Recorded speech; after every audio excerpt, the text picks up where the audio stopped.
Good afternoon, and thank you for joining today's Learn and Share webinar on smartphone apps and online tools for managing epilepsy. My name is Russ Derry, and I'm the Director of Education for the Epilepsy Foundation of Michigan. We're pleased to have as our presenters Dr. John Hixson, who's an epileptologist with the University of California, San Francisco School of Medicine, and Patty Shafer, the Senior Director of Health Information and Resources at the Epilepsy Foundation. We're also joined by Tom Buckley, Director of Information and Referral for the Epilepsy Foundation, and Tom will be managing the webinar for us today. So today we're going to begin with a presentation by Dr. Hixson and Ms. Shafer, highlighting some of the many technologies and online tools that can help with seizure detection and epilepsy self-management. As you're listening, if you have any questions, please type them into the question box at any time. Our presenters will answer these questions during the last 30 to 40 minutes of the webinar. Please refrain from asking any questions that are off topic or that request specific medical advice. Anyone participating by phone only will also have the opportunity to ask questions toward the end of the webinar.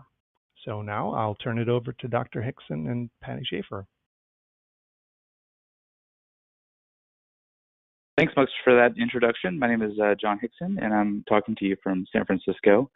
As was mentioned, I'm currently an epilepsy specialist at the University of California, San Francisco, as well as at the San Francisco VA system here in San Francisco. And the topic of today's talk is smartphone apps and online tools for managing epilepsy. I'll start out by saying that this is going to be somewhat of a potpourri of things that we feel are some of the most high-profile tools that could be used for helping to manage epilepsy. It's not meant to be fully inclusive. There's a whole universe of applications out there, and so this is just a kind of a smattering of the different offerings that we wanted to educate everyone about. Hopeful that you can go out and explore on your own and find out what applications might work best for you. Just a quick overview of what I'm going to talk about today. This is going to be about roughly 30 minutes. There's three overall sections that we'll be talking about. The first is mobile diaries. These are mostly diaries that you find on your phone, but many of them have online counterparts as well. The second section will be on online resources for improving self-management, and I'll talk a little bit about what self-management means, as well as show you some of the options for improving your self-management of epilepsy. And then we'll end with a discussion and overview of the various new devices that are coming out related to seizure detection. So I wanted to talk about something that can be a little uncomfortable at times, and that's the fact that seizure self-reporting and identification is often very challenging. This looks like a fairly technical slide, but this is actually work that was done by a group based largely in Australia several years ago now, where they used implantable electrodes in patients. This was the so-called NeuroVista system. You can see on the left there's a visual of what these patients underwent. Now, these were a very select group of patients with epilepsy who had severe seizures that weren't responding to medication. So this particular procedure wouldn't be appropriate for very many people. But the point of the slide is really on the right, and that is the graph, right? So the graph is basically demonstrating the comparison between seizures that were captured by this electrical implanted system versus reported seizures. And if you look, the fact that all of those dots rise up throughout the graph indicates that there was a high degree of difference between the seizures that were being picked up by the machine, which was nearly 100% accurate, versus people's self-report. So this is highlighting the fact that many people, through no fault of their own, have trouble accurately registering when a seizure has occurred. And so when it comes to diaries, that is a real challenge for you and for us as physicians, because we want to help you make the best decisions for your care. And to do that, we need very accurate information. Another group here at Stanford in the Bay Area showed that even in the perfect scenario, when a patient is hospitalized, and you would think, is being monitored round the clock and has a paper at their bedside, they still were not able to accurately reflect when they were having their seizures. So the reason I bring this up is that going forward, we're hoping that next generation diaries, self-management platforms, and then these automated detection devices will help us help you get better information so that we can make good decisions together about your care. So this is just pointing out that there's a whole host of these mobile diaries available to try to assist with better data capture related to seizures as well as other things, which I'll talk about. Just a few highlights here. I'm going to talk a lot about the My Seizure diary because that is the diary that we've worked on through the Epilepsy Foundation. But there are many other diaries here, including Seizure Tracker, the MATE app, which is associated with one of the wearable devices that I'll talk about later, Epi Diary, and then the Epi Watch, which is available through the Apple Watch experience. So the My Seizure diary, if you don't already know, has recently been upgraded, and I'll just walk through some of the basic features in the next few slides. The upgrades are intended to make it easier to track seizures and seizure clusters. The upgrades also have improved the features for managing medications, reporting side effects, examining whether you may have a trigger for seizures or seizure clusters, and then finally sharing your information with others, and that would include family members or your healthcare team.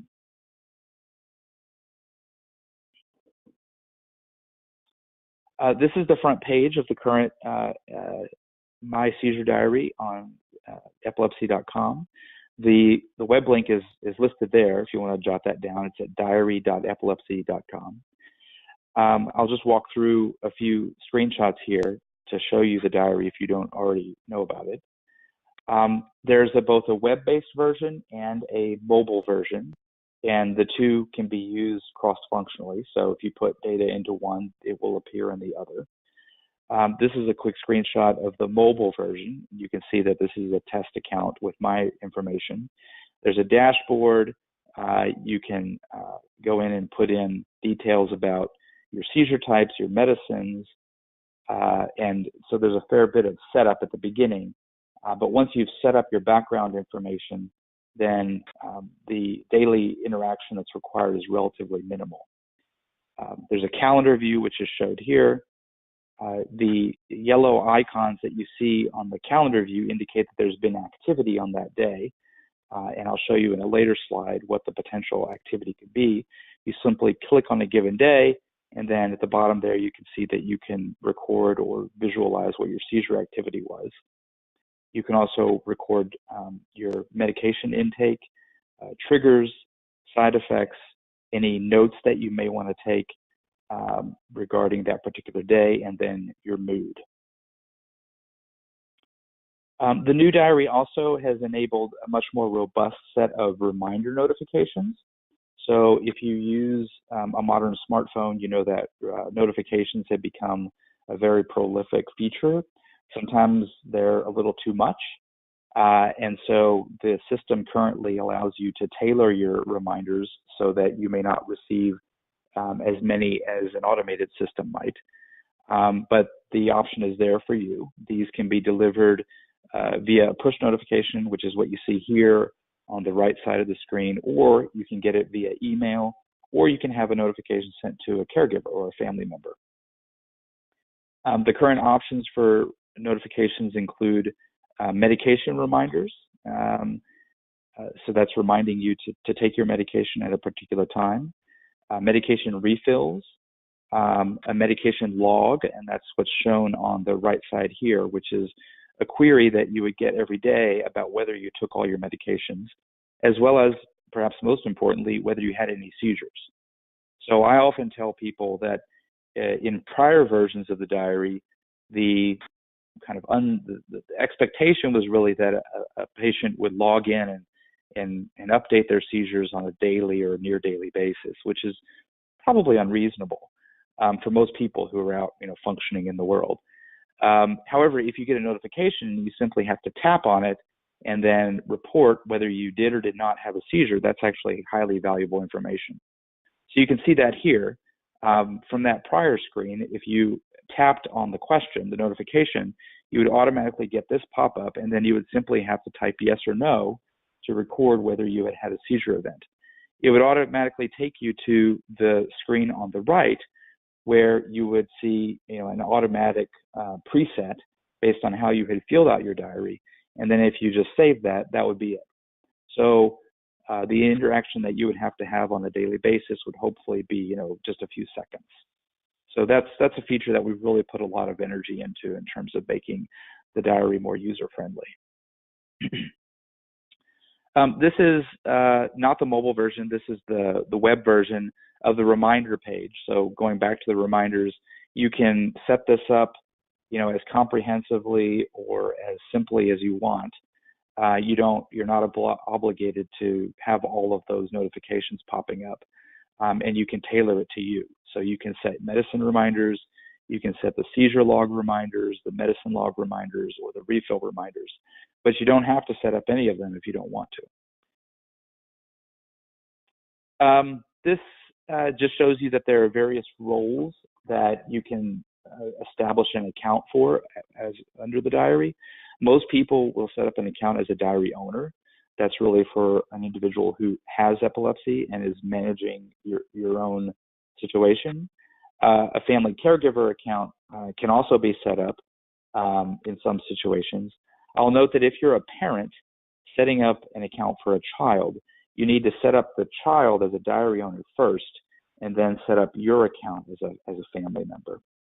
And then the final new diary role is the clinician view, which is for your doctor or your healthcare team, and I'll show that sharing feature in a second.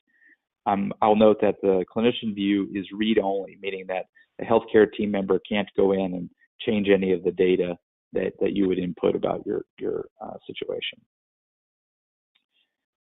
You can see here now on the mobile version that there's a My Shares feature, which again allows you to share a read-only view of your diary with your physician or your healthcare team.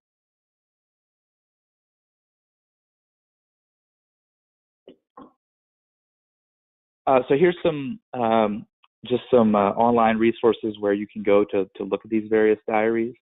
The one that I just showed you was the My Seizure Diary, which is at diary.epilepsy.com. A couple of others would be Seizure Tracker, the Empatica Mate app, and the EpiWatch app.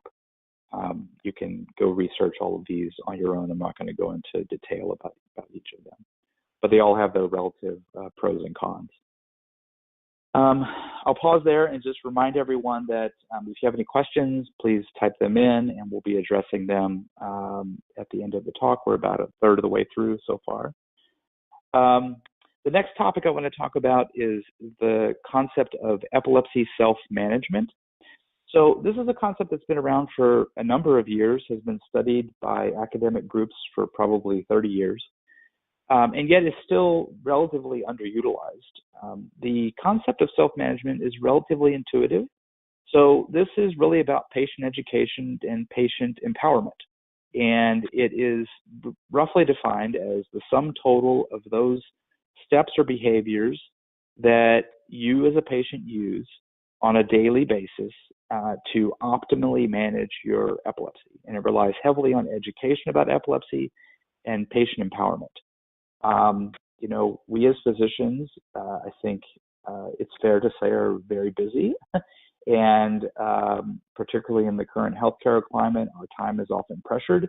And frankly, we don't have as much time as many of us would like to talk about the very basic elements of good daily epilepsy care. That would include things like taking your medications at precisely the correct times, limiting emotional stress, avoiding known triggers like alcohol, getting high quality of sleep.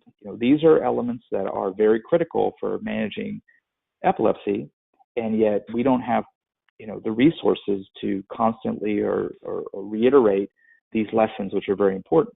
And so it really relies on patient education and empowerment to make that happen. Now, the Epilepsy Foundation supports self-management programs. This is a screenshot. If you go to epilepsy.com and you navigate through the learning section, you can get to the page on the various formal self-management programs. I'll highlight just a few. There are very many. I'll also note that the Managing Epilepsy Well Network, which is a collaborative group of researchers and clinicians supported through the CDC, also supports many of these self-management programs.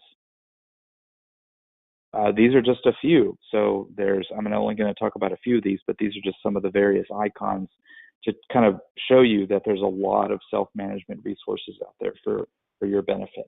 And I would highly encourage everyone to try to go and research these and try to find the ones that may be best for your particular situation and work through them. These are formal education programs that you can use, and most of them are available online. So this is a screenshot from the... Yep, Dr. Hixson, I just want to jump in on one thing, that people that are interested in some of these programs, a lot of local epilepsy foundations are offering them through their offices. So, always contact, your local epilepsy foundation and see if any of these are available for you.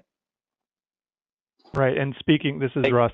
Speaking for Michigan, we do offer Project Uplift, and just got a grant to offer PACEs in epilepsy as well. So definitely reach out to us if you're interested in either of those programs. Great. Thanks to you both. I'll mention that the highlight of this is that it's online. Not all of these are exclusively available online. So, for instance, PACEs, has a very heavy in-person component, which that's important too.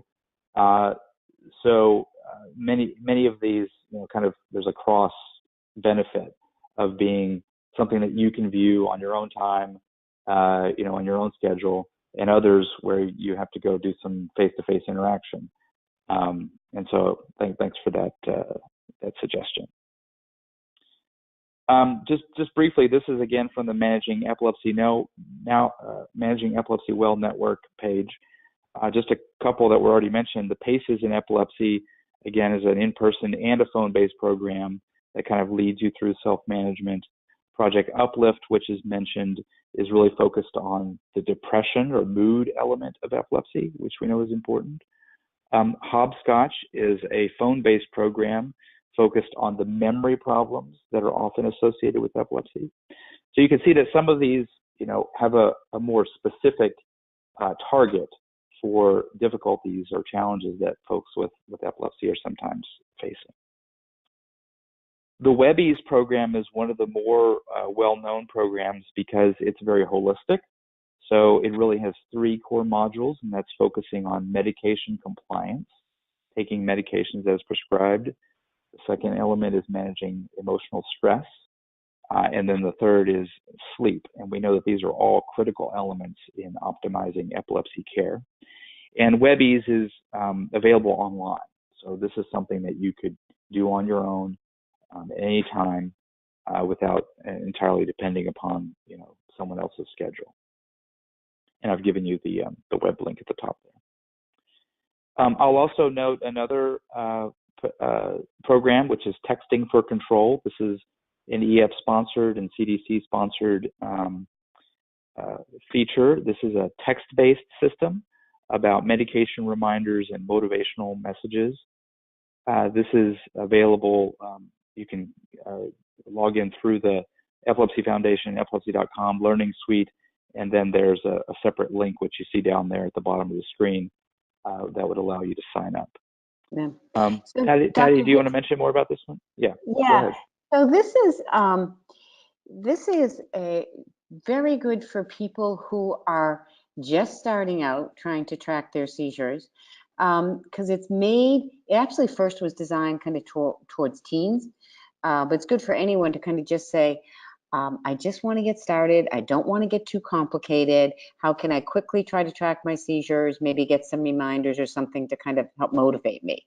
The other thing is it can be done with simple texting. So if you don't have a smartphone, which a lot of us don't, you can use this on any kinds of device where you can get texting back and forth from, so it doesn't need to be a real complicated setup. So good for any age group, particularly young who live by texting. good for when access might be limited. We are kind of doing an overhaul of the technology behind that too, to kind of make that more up to date, but consider it as a good first step in trying to get into managing your seizures better. Great, thanks. Back to you. Great.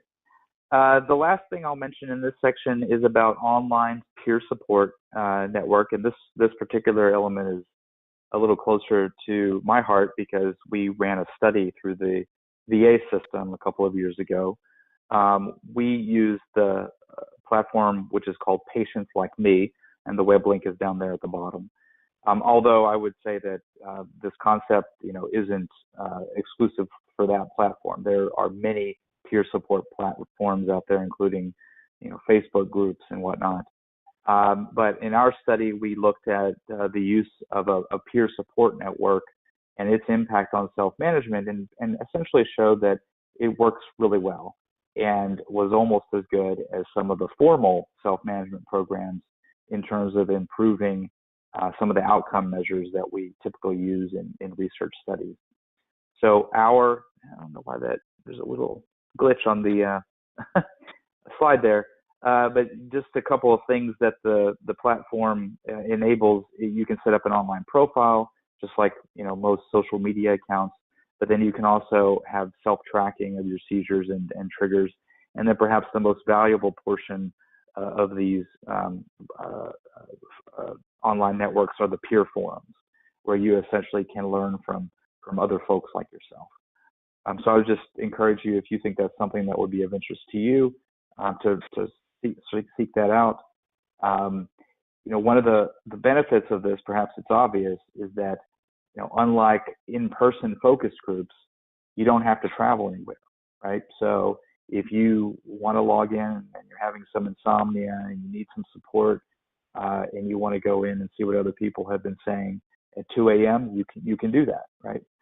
Ideally, we would be sleeping at 2 a.m., but if you wanted to do that, that type of support really wouldn't be available in another venue. Yeah, Dr. Hixson, that's a real great thing. On epilepsy.com, we have the Connect forum, so that there's places where people can add forums, similar things, but also a chat room, which we have some volunteer moderators on at times. And that is, I think what you're saying, the importance of peer support is crucial. I mean, about 30% of the people go there first because they need to hear from someone who's lived it. They may have gotten the diagnosis from their doctor or talked to the nurse for some, what they should do, but the real important part is hearing it from others. And so I echo your encouragement here. And I'll just add to that, there's actually, I just learned this about 6 months ago, there's actually a formal peer support specialist position that you can train for now, and it's actually being used fairly widely, not just for epilepsy, but for all sorts of chronic health conditions. This is a certification program where a patient can go through it and learn how to counsel other patients about their condition, and then it's a formal position. And we're starting to look at using this within the VA system, actually, where we have veterans who have epilepsy who can counsel other veterans with epilepsy. So I think that the value for that particular approach is being recognized widespread way. Okay, again, we're now 2/3 through. Reminder: put in any questions into the chat box, and we'll address those when we're done with this section. The final section is on seizure detection devices and alerting. So these devices have really, I would say, developed or proliferated in the past 5 to 10 years. The initial iterations of the devices were only so-so in terms of their accuracy, but they're getting much better. The idea is that these would automatically detect the seizure, not necessarily relying upon a patient to recognize that they had had a seizure, and then send an alert to someone who might be able to come provide assistance. These are generally felt to be sensitive, meaning that they will detect most seizures, but not specific, and that means essentially that sometimes there are false alarms. Right? So if you're you know, running up a set of stairs with a wearable, it may register as a seizure when it's really not. The seizures won't always be detected if they don't involve moving. So these are particularly good for convulsive seizures, but they're not as good for other types of seizures. And they don't always differentiate electrical seizures or epileptic seizures versus so-called non-epileptic events. So those are some caveats. I'll quickly go through a few non-wearable devices. These are largely mattress devices. There's one called the MedPage BMA, which is shown here, which is placed under the bed, under the mattress, and is used to detect irregular movements. This would be particularly useful if you had a child or someone who you suspected was having seizures during the nighttime, and a caregiver or a parent wanted to be alerted. Another version, which is a very similar model, is the MFit movement monitor. Again, this one is also placed under the bedside and can detect repetitive shaking movements. This one also has a web app that's included. Another approach also for the nighttime, but not related to a mattress monitor, is the SAMI, the sleep activity monitor. This one uses a camera with audio and video to analyze abnormal movements, and then essentially uses almost a machine learning interface to try to determine what's a seizure versus what's normal nighttime movements. And then depending on the decision of that algorithm, it can send an alert to a caregiver or a parent, and also stores the audio and the video. And then the last section I'll talk about are these wearable devices, which have, again, proliferated. You're probably aware of all of the various commercial devices, including Fitbit monitors and the Apple Watch. The devices that I'm going to show you now are, I would argue, much more medical grade. So these have been specifically researched and evaluated for their ability to detect seizures. The Apple Watch, I mentioned earlier, the EpiWatch program is being used, although that device is still a consumer device, obviously. So the idea is that these, unlike the programs that I just showed you, these would be something that a patient or an individual could wear, out doing their daily life. And then if the wearable detected a seizure occurring, they would be able to then take that, automatically detect it, and then process the data and then send it to a caregiver or a family member or even emergency medical services, and then trigger a response so that the individual would receive care in a more quick time. So the first of these is the smart monitor. Well, it's called the Smart Watch. It's made by a company called Smart Monitor. This was one of the first devices that probably started, I don't know, maybe even 10 years ago at this point, looking at the use of accelerometry data to record a detect a seizure. This looks at basically repetitive shaking movements. It could also record audio, because we know that sometimes audio can be a useful tool for determining if a person is having a seizure.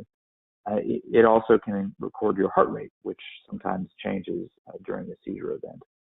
And then again, it can, using its algorithm, determine whether this was a seizure event and then send an alert or an automated phone call to a family or a caregiver. A similar device is the Embrace Watch, which was developed by a company called Empatica. So this watch is very similar. It does have one added feature, and that is that it records additional data, most notably something called the electrodermal skin response, or the galvanic skin response. And this is essentially the same signal that we examine in a lie detector test. And that may seem a little funny, but we know that unlike in a lie detector test, which is related to kind of conscious stress related to the questions that are being asked, in a seizure, there's a very forced response that you have no control over. And in some seizures, that's a very strong response. In fact, it can be many orders of magnitude higher than what you would see in a typical lie detector scenario. And so that makes it a very valuable signal for sorting out whether a person has had a seizure or not.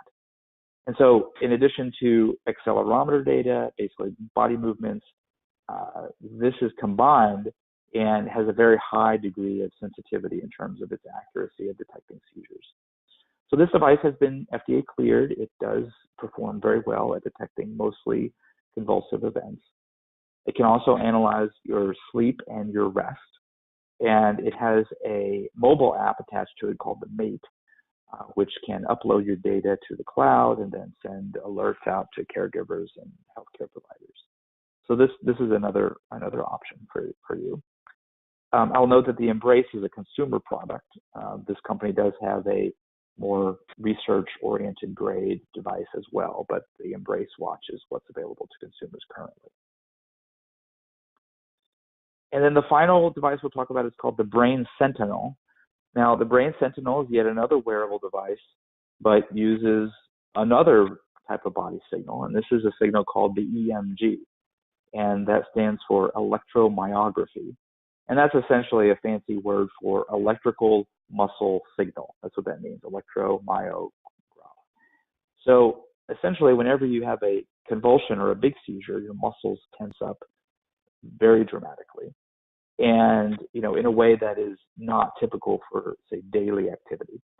And so this is a wireless device that can be worn on the biceps, the upper arm, and its algorithm detects these movements. And if it gets a series of movements that look consistent with a convulsive seizure, then it automatically registers that, and similar to all the other devices, can send an alarm or an alert to a caregiver or a healthcare professional. This is somewhat what the system looks like. You can see down the lower left part of the screen there, the monitor sits on the bicep, and then it sends the signal to a cloud-based server, which can then generate automatic alerts. This is called the SPIAC system, which you see down at the bottom there. Primarily, it can be used in a hospital setting or at home. It's perhaps useful when a person, say, leaves an epilepsy monitoring unit setting. We want to continue monitoring them in some way at home. Historically, we really had no way of doing that, and we really relied on the patient to tell us what was happening. So this provides a little bit of flexibility in terms of addressing the problems that I talked about at the very beginning of the talk today. So that's the summary. I would say just a few highlights here. Again, this isn't meant to be exhaustive by any stretch, but I hope that after this you can see that diaries can provide more than just a method for seizure counting, and we've really focused on kind of the next generation of diaries that hopefully will improve the ability to capture accurate information. I hope that you have learned that online resources are plentiful and available for self-monitoring and education, and that many of these resources focus on self-management programs which have been highly tested and shown to be very effective for many patients. Peer support platforms are also available, which I would urge you to seek out and see if they're right for you. And then finally, the seizure detection devices are rapidly improving in accuracy and may be useful for some. And then I'll end before we go with the questions, just to point out the 24/7 helpline available through the Epilepsy Foundation is listed here. You can either call over the phone, or you can submit questions online if you have any and need some assistance. So I'll stop there. I'd be happy. Let's look at the time. We're right. Looks like we have a good chunk of time for question and answer. Okay. And before we start the Q&A portion of the webinar, do either of you have any closing thoughts you'd like to share on this topic? So, yeah, this is Patty. Dr. Hixson, thank you very much for that overview. I think that central to all of this is realizing that, your doctor, your nurse, whoever, the medical professionals can only make recommendations. And when epilepsy works, it's because you, whether you're the person with epilepsy, a parent, a spouse, or someone who may be supporting or helping someone with seizures, you're at the center of your team, you know. So when Dr. Hixson talked about self-management, those steps you need, those steps are, what is it you have to do to implement the suggestions you got from your healthcare team? And everybody's life is different and everybody's resources are different. So you need to tailor all those steps to what's going to work for you. So when you think about these kinds of e-tools or online resources or self-management programs, think about it as, what is it that could support me? How can I tailor this to work for me? And you may, if you have more memory problems, are a key thing that are a barrier for you. So looking up at hopscotch might be critical. You know, if there's moods the problem, if it's, you know, just managing my epilepsy, how do I get started? Maybe it's learning about what the information is from your local Epilepsy Foundation, from epilepsy.com, and then picking those tools that would work for you, you know, to help you detect, so you know when you have a seizure, versus record, versus the variety of different things. I think, Dr. Hixson, you, throughout this just half hour, you highlighted probably, you know, 15 to 20 of the key self-management things, the stuff that people need to do. So I think that's very helpful, and I hope people get interested in this and start exploring what would work for them. Great. Well, thank you, Dr. Hixson and Patty, for your very informative presentation.